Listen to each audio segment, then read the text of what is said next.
Next story. All Hit Radio.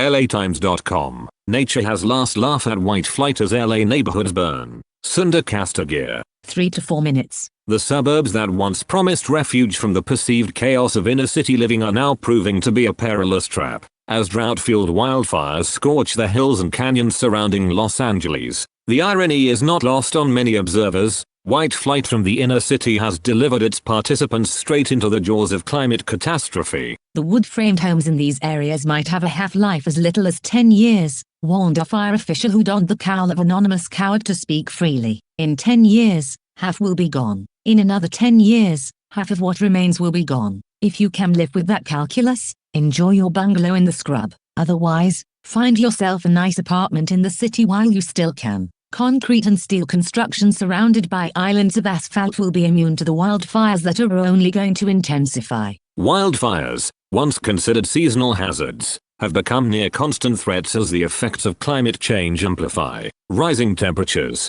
prolonged droughts, and increasing winds have created a tinderbox, particularly in the sprawling suburban developments carved into the region's natural landscape. Experts note that much of this development took place during the post-war era, driven by white flight, a migration that sought to escape racial integration in urban areas. The irony is striking, said Krost Nordberg, a climatologist and native Angelino. The sprawling, car-centric lifestyle dictated by white flight is the same producer of greenhouse gases that's fueling the destruction of those very lifestyles. It's poetic justice, in a grim sort of way. Maybe they should have just learned how to live with the blacks. In neighborhoods like Malibu, Pacific Palisades, and Calabasas, once hailed as exclusive havens of affluence, the risks have become undeniable. Residents face an annual ritual of evacuation orders, smog-choked skies, and the looming threat of total loss. Insurance companies, meanwhile, are raising premiums or outright refusing to cover properties in high-risk zones,